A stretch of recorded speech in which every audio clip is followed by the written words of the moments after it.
Careful মাই young generation.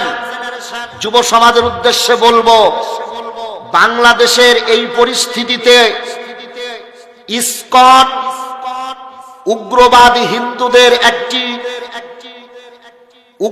হিন্দুদের একটি সংস্থা। ইসকন বাংলাদেশের এই শান্তিময় পরিস্থিতিকে একটা চরম পরিস্থিতিতে নেওয়ার জন্য ইন্ডিয়ার গোয়েন্দা সংস্থারা এর মাধ্যমে ইন্ডিয়ার দালাল শ্রেণীর মুসলমানেরা এই দেশে যারা আছে তাদের মাধ্যমে এই ইসকন বাংলাদেশে আবার একটা দাবানল জ্বালাতে যাচ্ছে।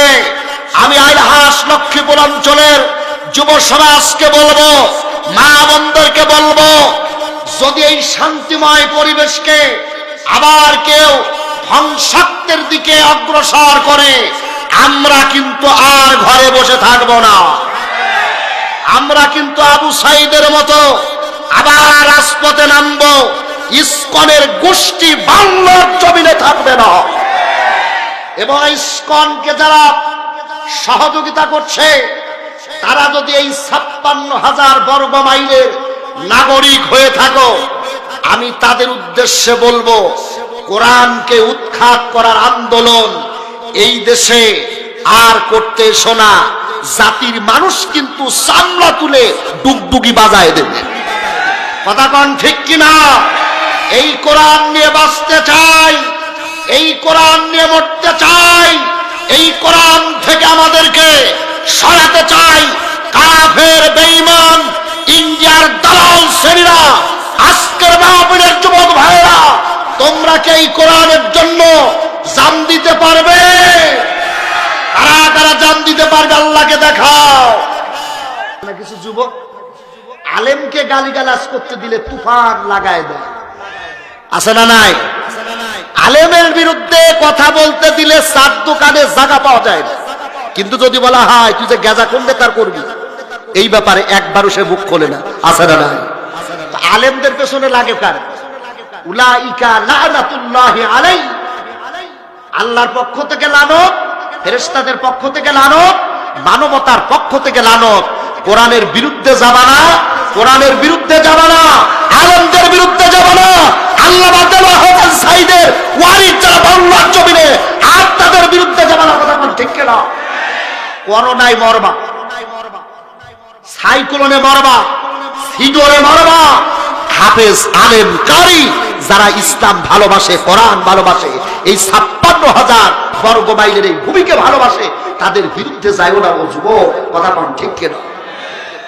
প্রশংসা সবই কেবল তোমারি, প্রশংসা সবই কেবল তোমারি। রব্বুল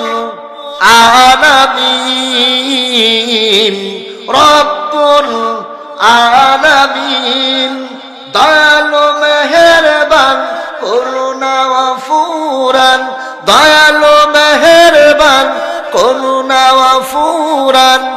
আর কেহ নাই তুমি মালিক শেষ বিচারের দিন, শেষ বিচারের দিন। প্রশংসা সবই কেবল তোমারি, প্রশংসা সবই কেবল তোমারি। রব্বুল আলামিন, রব্বুল আলামিন, দয়ালু মেহেরবান করুণা গফুরান, দয়ালু মেহেরবান করুণা গফুরান। আর কেহ নাই তুমি মালিক শেষ বিচারের দিন, শেষ বিচারের দিন। চাঁদের উপরে কেবলি রহমত পেয়েছে তোমারি অশেষ মুহাব্বত, যাদের উপরে পড়েছে রহমত পেয়েছে তোমারি অশেষ মুহাব্বত। তাদের সে ভাগ্য দাও গো মোদের, তাদের সে ভাগ্য দাও গো মোদের, দাও গো তোমার দিন, দাও গো তোমার দিন, যাদের উপরে কেবলই গজব নাজিল করেছ দিয়েছো আযাব, যাদের উপরে কেবলই গজব নাজিল করেছ দিয়েছো আযাব, তাদের সে ভাগ্য দিও না মোদের, তাদের সে ভাগ্য দিও না মোদের, এই অসীম সীমাহীন, এই অসীম সীমাহীন। আলহামদুলিল্লাহ বলুন। 2 দিন ব্যাপী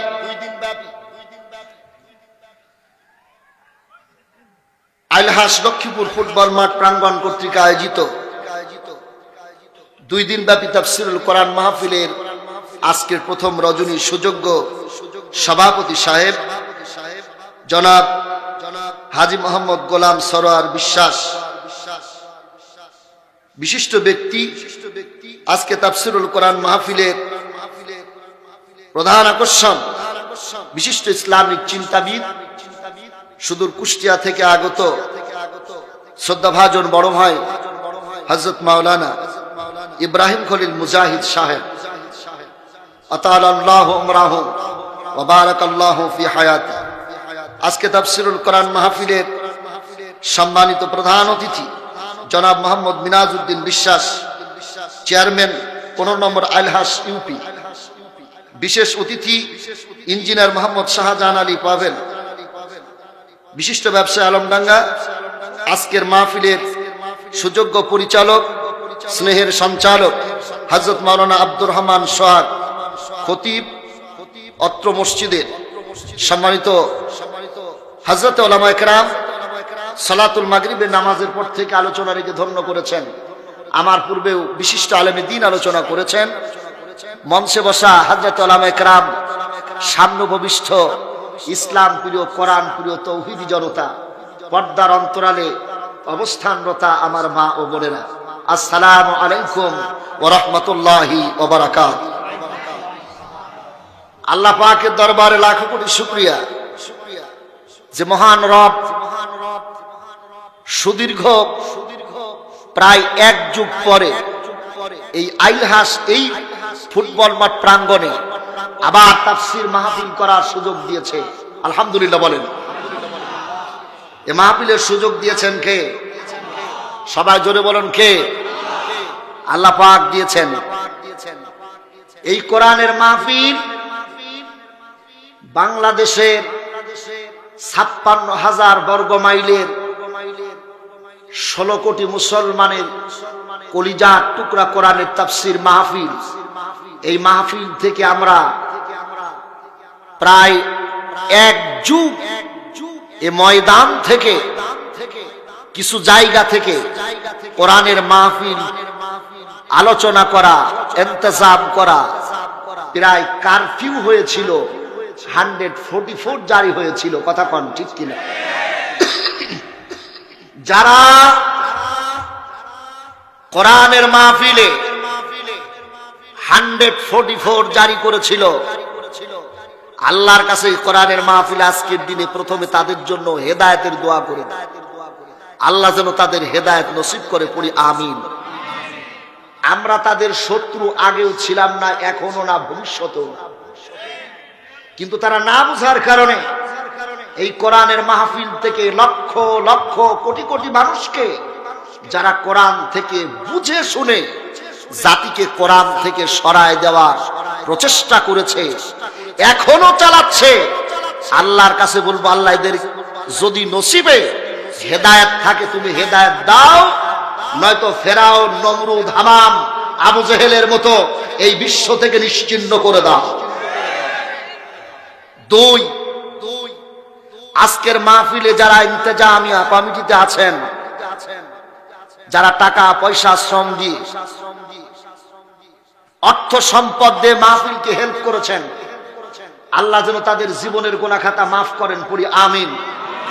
বিভিন্ন রাজনৈতিক দলের নেতা কর্মী, সমাজ সেবক, শিক্ষক, চাকরিজীবী, যারা শ্রম বিক্রি করে উপার্জন করে, হালাল উপার্জন খায়, এই মাহফিল ইন্তেজামিয়া কমিটিকে হেল্প করেছেন আমার মা বোনেরা।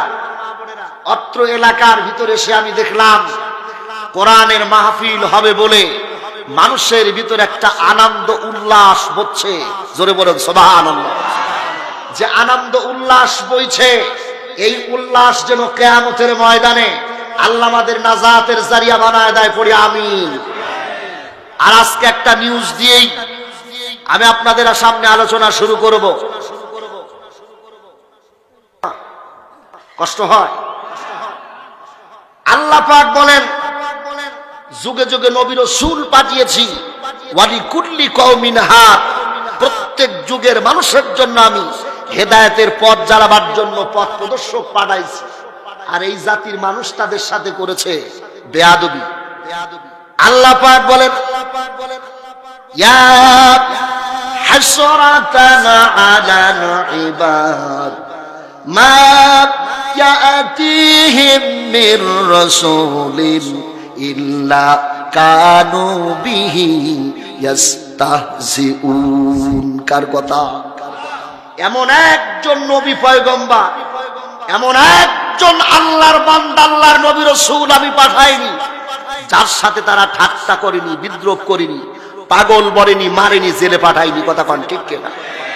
আজকে যারা কোরআনের কথা বলে, ইসলামের কথা বলে, দ্বীনের কথা বলে, মসজিদের মেহরাব থেকে যখন খতিবের বক্তব্য আসে অগ্নিঝরা, মসজিদের মেহরাব থেকে যখন বক্তব্য আসে যাকাত ফরজ, সুদ হারাম, মসজিদ কমিটি অগ্নি দৃষ্টিতে খতিবের দিকে তাকায় থাকে।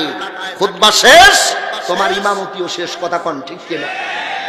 আমি বলবো মসজিদ কমিটি কোন সুদখোর থাকতে পারবে না। সুদখোর, ঘুষখোর, জুয়ুসর, সন্ত্রাসী, চান্দাবাজি, টেন্ডারবাজি, কোরআনের আন্দোলনের বিরুদ্ধে যারা অবস্থান করে, মসজিদ কমিটিতে তাদের জায়গা নাই। ইন্নামা ইয়ামুরু মাসাজিদাল্লাহি মান আমানা বিল্লাহ ওয়াল ইয়াউমিল আখির আকামুস সালাত ওয়া আতাবুস যাকাত ওয়া লাম ইয়াখশা ইল্লাল্লাহ ফাআসা উলাইকা আইয়াকুনা মিনাল মুহতাদিন। আল্লাহ পাক বলেছে মসজিদের দায়িত্ব তারা পাবে যারা ঈমানদার, যারা পরকাল বিশ্বাসী, যারা নামাজি, যারা যাকাত আদায়কারী, আর আল্লাহ ছাড়া কাউকে ভয় পায় না। কথা কোন ঠিক কিনা? আর ওদের টার্গেট আল্লাহ ছাড়া যারা আর কাউকে ভয় পায় না, এই আলেমগুলাকে যেন বক্তব্য দিতে না দেওয়া হয়। বিগত 16 বছরের স্বৈরাচারী সরকারের টার্গেট ছিল কোরআনের হক কথা যারা বলবে, যেই বক্তব্য কোরআন থেকে আসবে ওই বক্তার বক্তব্যের উপর তারা 144 জারি করেছে। কথা বলতে আল্লাহ পাক কি শাস্তি দিয়েছে দেখছেন? তারা বাংলাদেশে কোনো বিরোধী দল থাকতে দেবে না। বাকশাল কায়েমের ষড়যন্ত্রে তারা মাঠে নেমেছিল, ঠিক না বেঠিক? তারা চেয়েছিল আলেম থাকবে না, উলামা থাকবে না, বিরোধী দল থাকবে না, দিনের ভোট রাতে করব, কেউ বাধা দিতে আসবে না। তারা কোরআনের মাহফিল নিষিদ্ধ করেছে, ইসলামিক দলকে নিষিদ্ধ করেছে। আল্লাহ রাব্বুল আলামিন তাদেরকে বাংলাদেশ থেকে নিষিদ্ধ করে দিয়েছে। আমরা কি ইসলামের জন্য, কোরআনের জন্য, ধর্মের জন্য বিপ্লবী ময়দানে থাকতে আসি না? নাই? জোরে বলেন আসি না? নাই? ওয়াজ বাড়াবো না, আমি সময় পাবো না। সূরাত আল আনফালে 30 নম্বর আয়াতে আল্লাহ পাক বলছেন, ওয়া ইদ ইয়ামকুরু বিকাল্লাযীনা কাফারু লিয়ুসবিতুকা আও ইয়াকতুলুকা আও ইখরিজুক ওয়া ইয়ামকুরুনা ওয়া ইয়ামকুরুল্লাহ ওয়াল্লাহু খায়রুল মাকিরিন।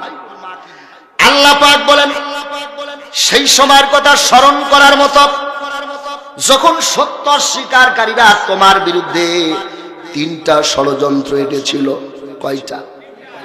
ভাই আপনারা উত্তর না দিলে ভালো লাগবে না ভাই।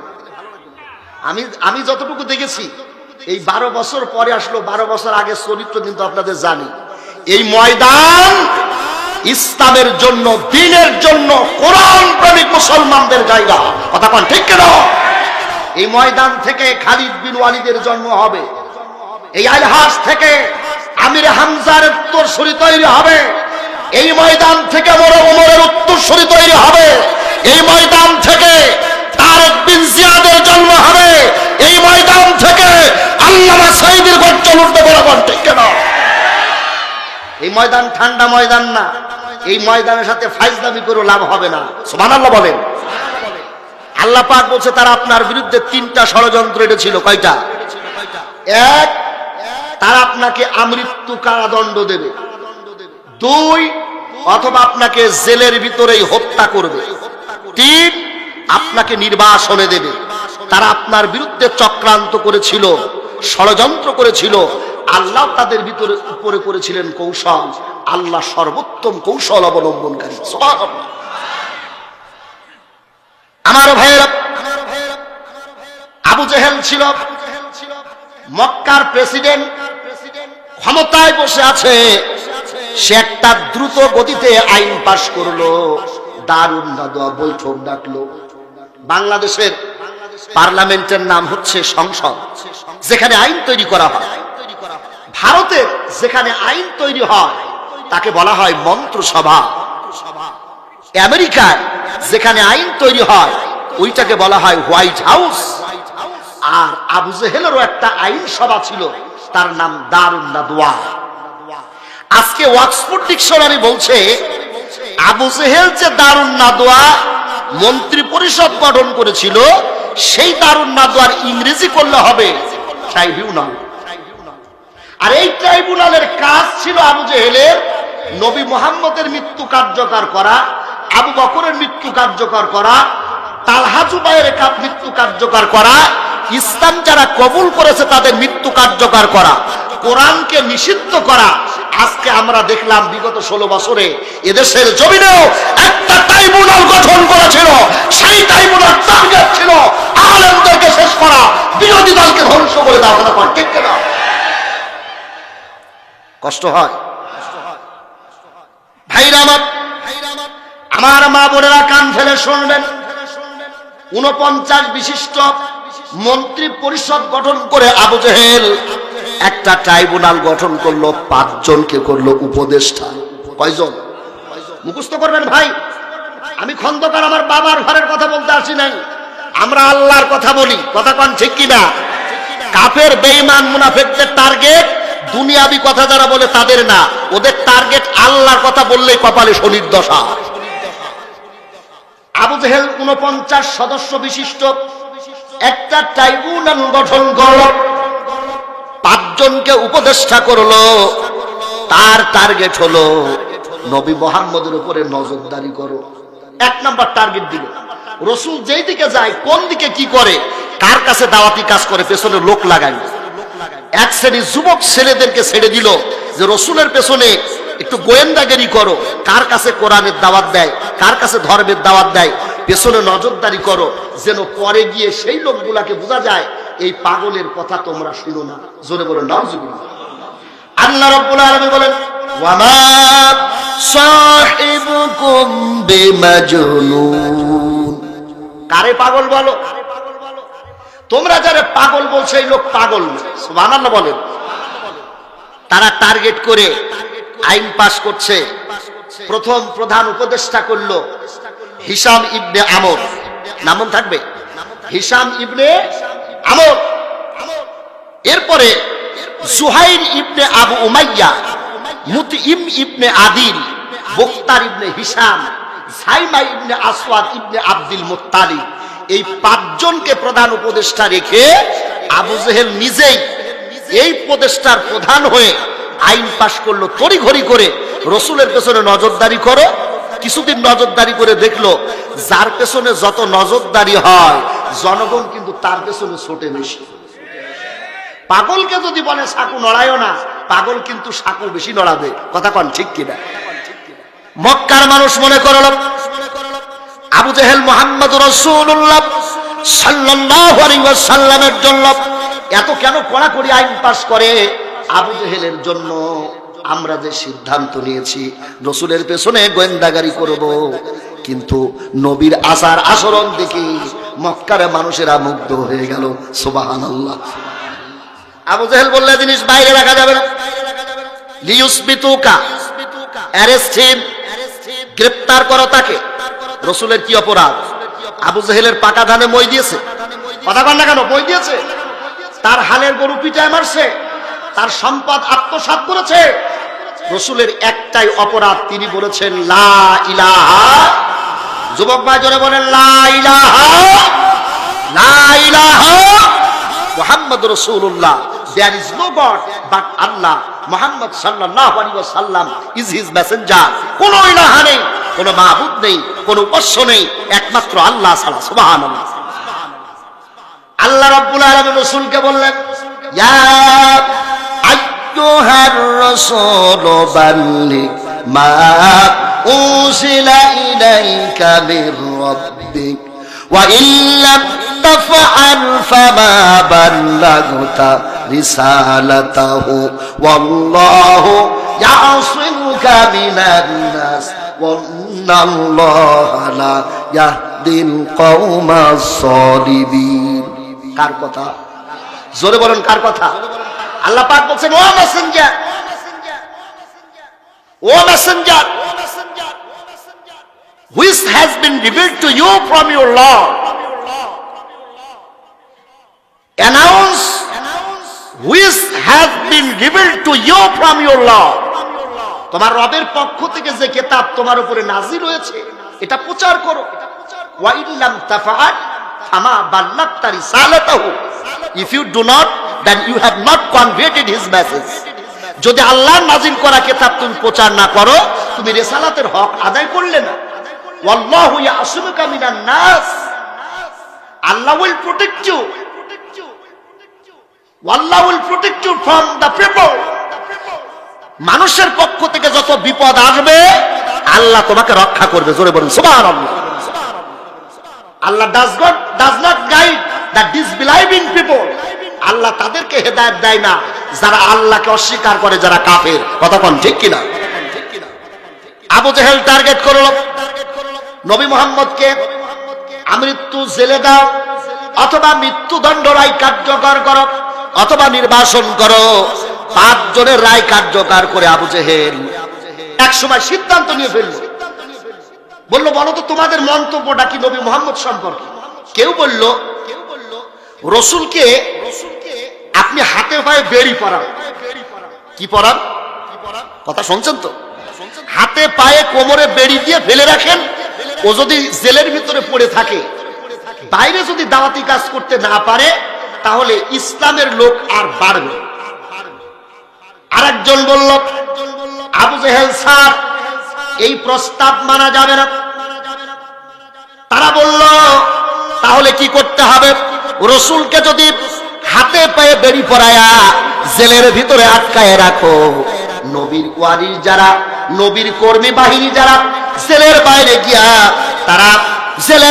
গিয়া তারা আন্দোলন করবে।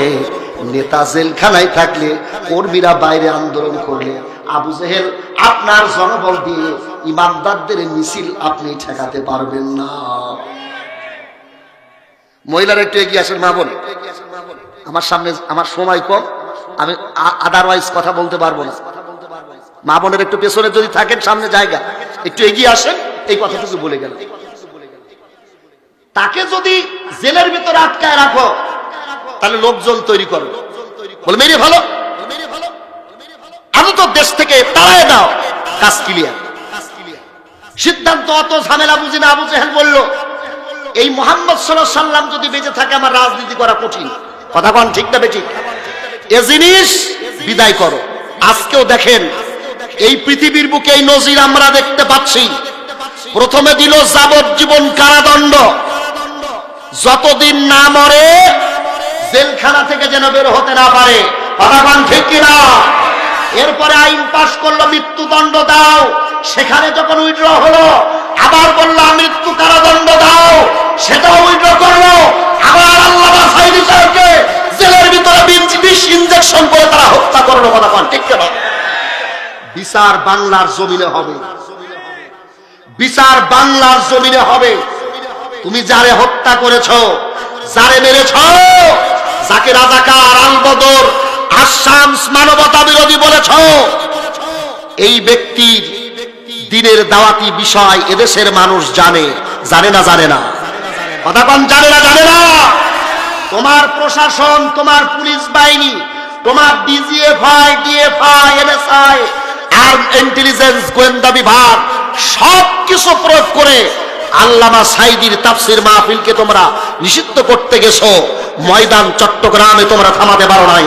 আল্লাহু আকবার বলেন। ভাই জামা, আবু জেহেল বলল মেরে ফেলো। হিসাব ইবনে আমর প্রথম প্রধান উপদেষ্টা, আইন কাগজপত্র সাইন করে সবাই বাড়ি চলে গেল। প্রধান উপদেষ্টা ঘরে শুয়ে আছে, গভীর রাত হয়ে গেছে। হঠাৎ হিসাব ইবনে আমর আবু জেহেলের প্রধান উপদেষ্টা হয়েও তার মুখ থেকে যে রায়টা বের হয়েছে, ওরা ঘুম আসে না। একবার এইদিকে আর একবার ওইদিকে উলট পালট করে 3-4টি রাত প্রধান উপদেষ্টা যার ক্ষমতা বলে আবু জেহেল রাসূলের মৃত্যুদণ্ড রায় কার্যকর করলো, 4 রাত ঘুমাচ্ছে না। কয় রাত? কথা বলে না যুবক ভাইরা, কয় রাত? আল্লামা সাইদিকেও যারা মৃত্যুদণ্ড রায় দিয়েছিল, যেই বিচারপতি রায় ঘোষণা করেছে, সেই বেটাও এদেশের জমিন থেকে পালাইছে, তার আজও ঘুম আসে না। কথা কোন ঠিক কিনা? যার দিয়ে রায় ডাকাইছে এদেশের জমিনে তাকেও থাকতে দেয়নি। কথা কোন ঠিক কিনা? সারা দেশের মানুষ জোট বেঁধেছে, এদেশের জমিনে নগি বৈঠার আন্দোলন চলবে না, চলবে না, চলবে না। কথা কোন ঠিক কিনা? আমার ভাইরা, একবার এইদিকে আর একবার ওই দিকে, একবার এইদিকে আর একবার ওই দিকে। আচ্ছা, কাফের মুশরিক যদি নেতা হয়, তার বউ তো মুশরিক হওয়ার কথা। কথা কোন ঠিক কিনা? হিসাব ইবনে আমরের স্ত্রী বলছেন, কি হলো আপনার?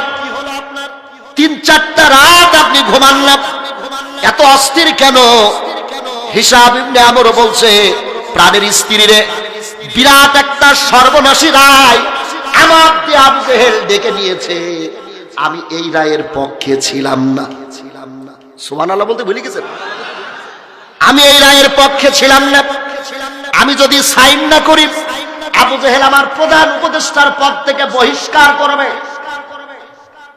একটু ব্যাখ্যা দিয়ে নেন। এই দেশেও যারা ইসলামিক স্কলার বিরোধী দলকে নির্মূল করার জন্য যতগুলা আইন পাশ করেছে, উচ্চ আদালতে বিচার বিভাগ, আইন বিভাগে, ওই বিচারপতিরাও যদি বিচারের রায় সরকারের স্বৈরাচারের পক্ষে না দিত, ওদেরও চাকরি থাকার ভয় না থাকার ভয় ছিল। কথা কর ঠিক কিনা? বলছে আমার দ্বারা সর্বনাশ ঘটায় ফেলেছে। স্ত্রী জিজ্ঞাসা করছে, কি রসুলের মৃত্যুদণ্ড রায় আবু জেহেল আমার দিয়ে লিখে নিস? আমার দিয়ে আবু জেহেল যে আইনটা পাশ করে নিল, ও ক্ষমতায় থাকবে আবু জেহেল, আর এই মৃত্যুদণ্ড রায়ের কার্যকর রায় আমার দিয়ে দিয়েছে। ভবিষ্যতে মুহাম্মদের লোকজন যদি ক্ষমতায় আসে, চামড়া উঠবে আমার। কথা কোন ঠিক না বেঠে? আমার ভাইয়েরা, হিসাব ইবনে আমরের স্ত্রী বলছে, তাহলে আপনি কি চান? হিসাব ইবনে আমর বলছে, যার জন্য মৃত্যুদণ্ডের রায় ডেকেছে তিনি কে জানো? যার গর্দানে মেরেছিস, চামড়াটুকু গর্দানে বেঁধে থাকে নাই। জোহাইর রে, তোর হাতের ক্ষমতা নাকি অনেক বেশি। জোহাইর বলছে, হ্যাঁ মা, আমি বিরাট যোদ্ধা। আছে না কিছু যুবক, আলেমকে গালিগালাজ করতে দিলে তুফান লাগায় দেয়, আছে না নাই? আলেমের বিরুদ্ধে কথা বলতে দিলে 4 দোকানে জায়গা পাওয়া যায় না। কিন্তু যদি বলা হয় তুই যে গেজা করলে তার করবি, এই ব্যাপারে একবারও সে মুখ খোলে না, আছে না নাই? আলেমদের পেছনে লাগে কার? উলাইকা লানাতুল্লাহি আলাইহি, আল্লাহর পক্ষ থেকে লানত, ফেরেশতাদের পক্ষ থেকে লানত, মানবতার পক্ষ থেকে লানত। কোরআনের বিরুদ্ধে যাবা না, কোরআনের বিরুদ্ধে যাবা না, আলেমদের বিরুদ্ধে যাবা না।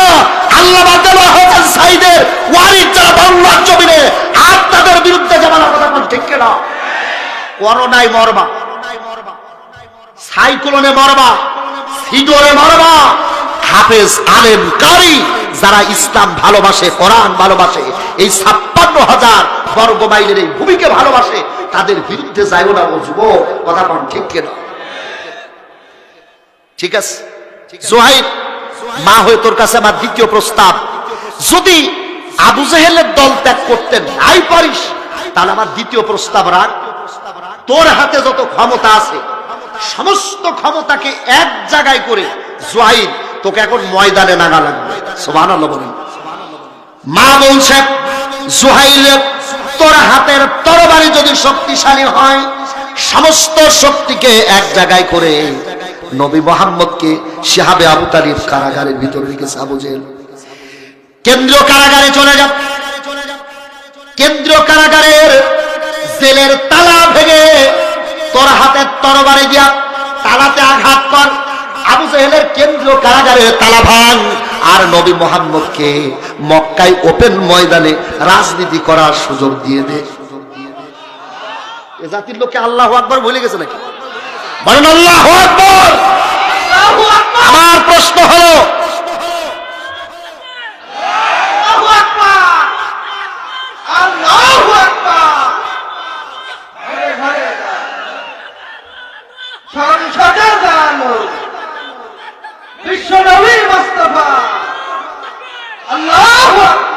জুহাইর ইবনে আবু মায়ার মা বলেন, জেলের তালা ভাঙবি, আবু জেহেলের কারাগারের তালা ভেঙে নবী মুহাম্মদকে রাজপথে ছেড়ে দে, কালেমার দাওয়াত দিক। আর জুহাইর ইবনে আবু মায়া বলে, মায়ের কথার জবাব আমি দিতে পারলাম না। মা আমাকে বলল, জুহাইর বুঝতে পেরেছি মুহাম্মদকে কারাগার থেকে তুই বের করতে পারবি না, তাহলে আমার শেষ কথা শোন। কি? আমি যখন মারা যাব, জুহাইর সারা এলাকার লোক আমার মরা মুখ দেখবে।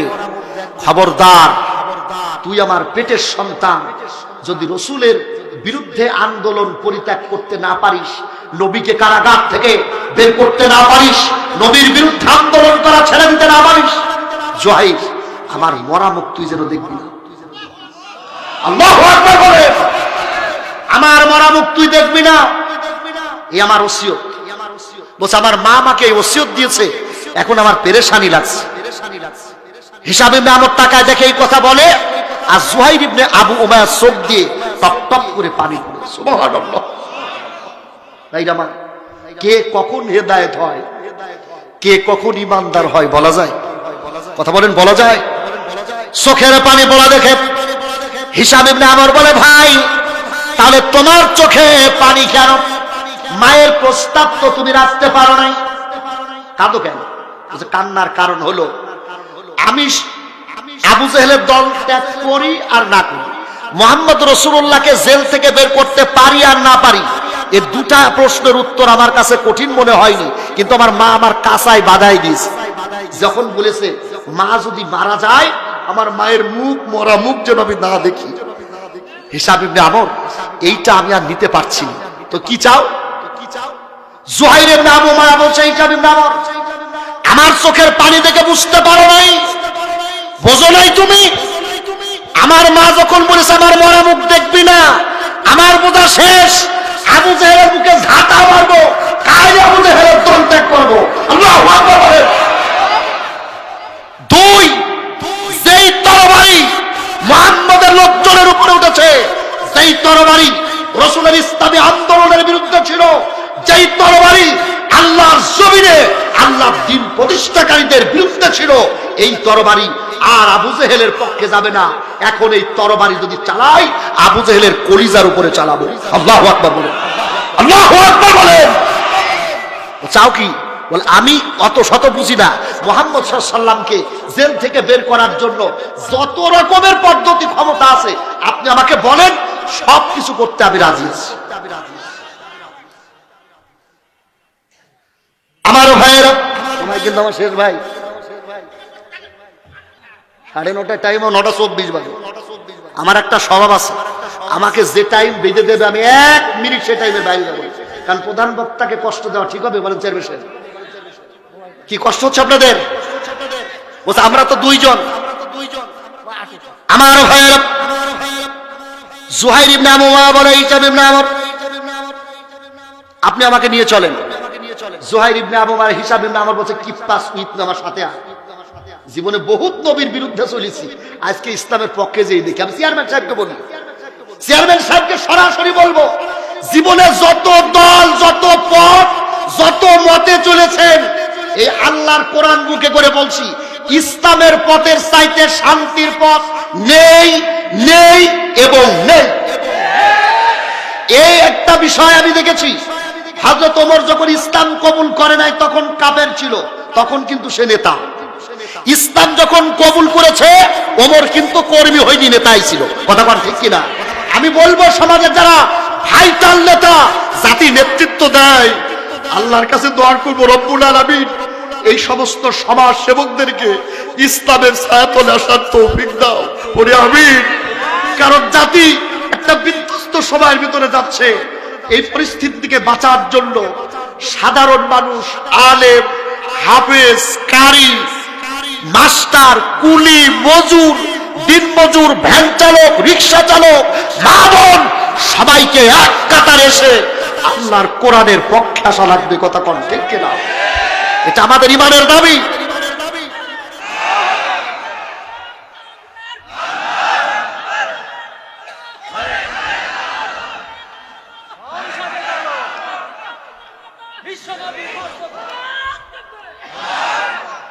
দুইজন এক জায়গায় হয়ে গেল। হিসাব ইবনে আমর বলছেন, সুহাইল ইবনে আবু উমাইয়া, আমরা এই দুইজনে পারবো না। আমরা উপদেষ্টা কয়জন? কথা বলেন কয়জন? মনে আছে তো? ও চলো আর একজনের কাছে যায়।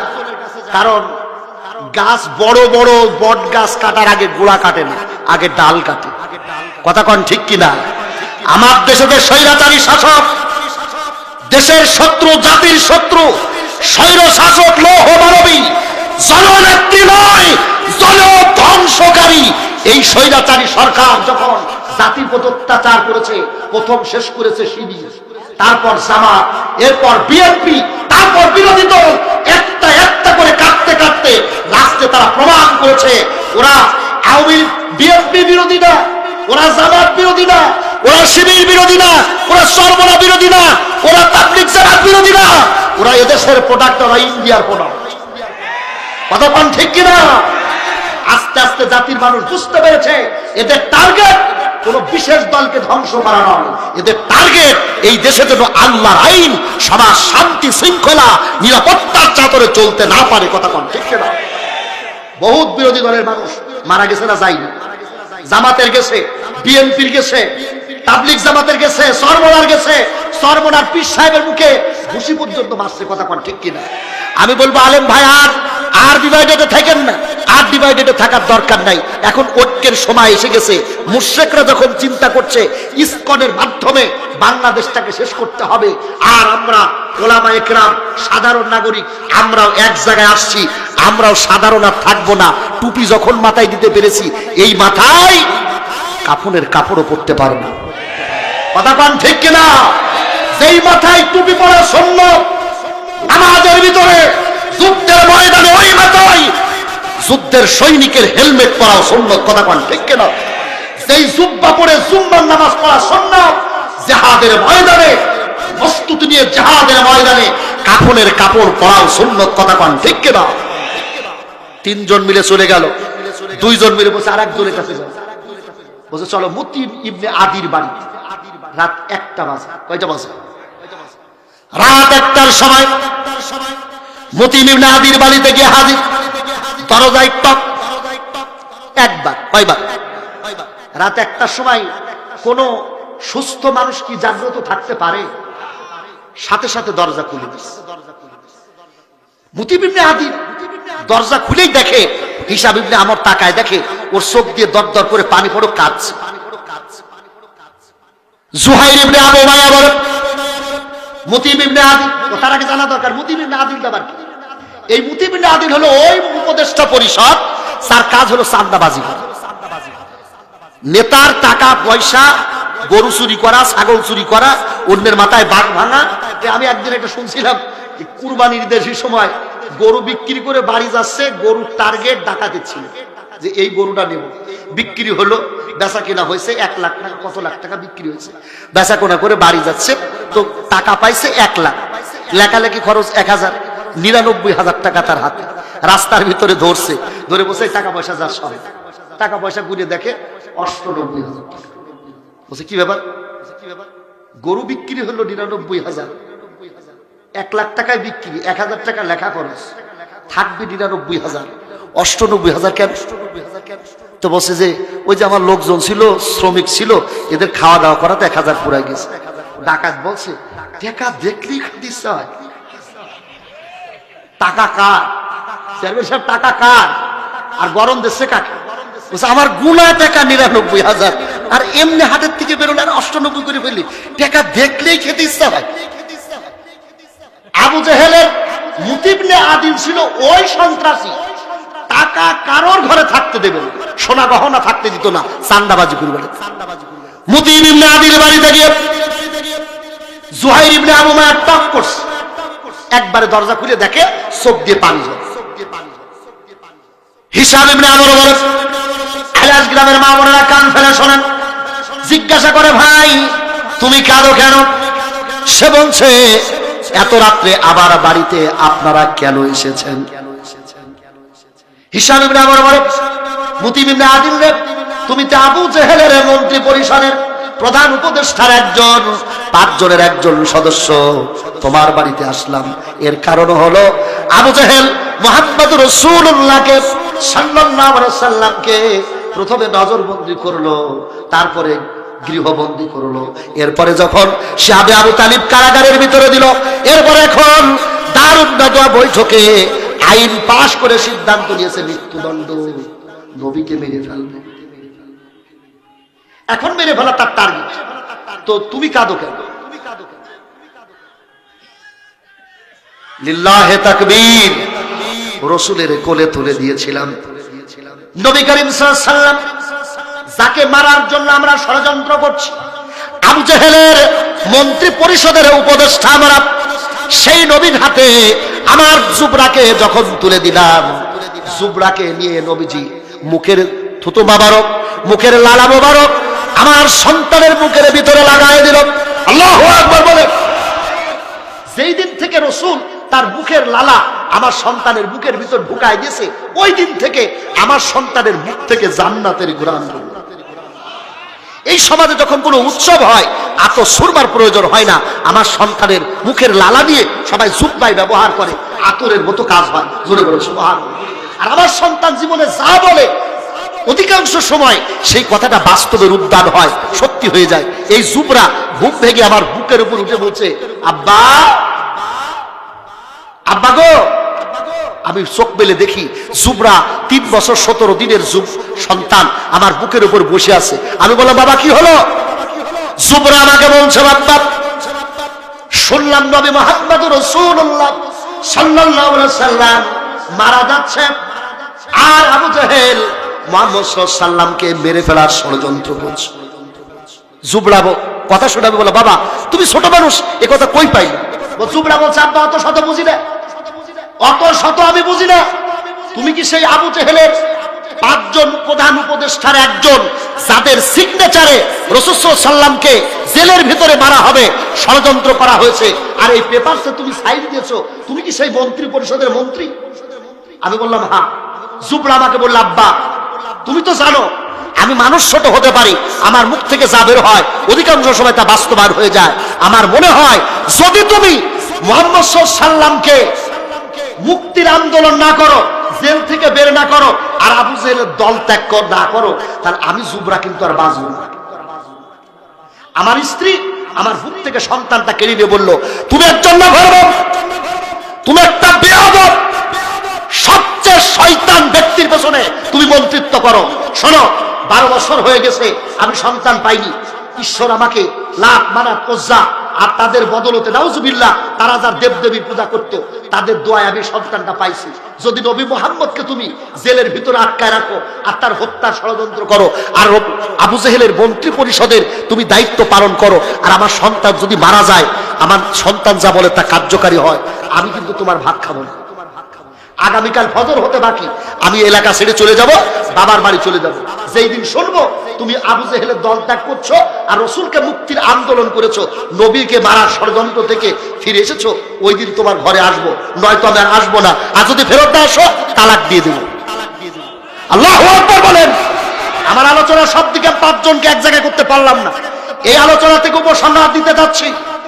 আইলহাজ, লক্ষ্মীপুর, অত্র এলাকায় যারা আজকে তাফসীর মাহফিলে এসেছেন, যত মা বোন এসেছেন, আমার প্রশ্ন হলো, জুবরার মায়ের মতো প্রত্যেক ঘরে ঘরে মা তৈরি হতে হবে, কথা কোন ঠিক কিনা?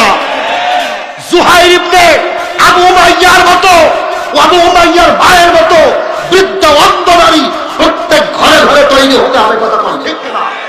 হিসাব ইবনে আমরের মতো মুরব্বী শ্রেণীর মানুষগুলাকে তাদের চৈতন্য ফিরে আসতে হবে, কথা কন ঠিক কিনা? যদি তাদের চৈতন্য ফেরত আসে, এই 5 জন মন্ত্রী এক জায়গায় হয়ে রসুলের জেলের তালা ভেঙে আবু জেহেলের ভোর রাত্রে তার বাড়ি ঘেরাও করে তার ঘর থেকে চাবি নিয়ে সে আবু তালিব কারাগার থেকে নবীকে মুক্তির আন্দোলন করেছিল। আমি আর সামনে গেলাম না, আমি আপনাদের কাছে কয়েকটা কথা বলতে চাই। আগামীর দিন যদি কেউ কোরআনের বিরুদ্ধে অবস্থান করে, আল্লাহ এবং তার রাসূলের বিরুদ্ধে আন্দোলন করে, কোরআনকে নস্যাৎ করতে চায়, দিনের ভোট রাতে করতে চায়, দিনের ভোট রাতে করে যারা বলবে আমরা ফেয়ার ইলেকশন করে ক্ষমতায় এসেছি, এ জাতির মানুষ যেন তাদের আর ভোট না দেয়, কথা কোন ঠিক কিনা? তারা মনে করেছে এক সাইদিকে 20 ইনজেকশন করে দুনিয়া থেকে বিদায় করে দিয়েছে, এদেশের জমিন আর সাইদি হবে না। আল্লাহ পাক আজহারীকে বাংলার জমিনের জন্য নাজিল করেছে, কথা কোন ঠিক কিনা?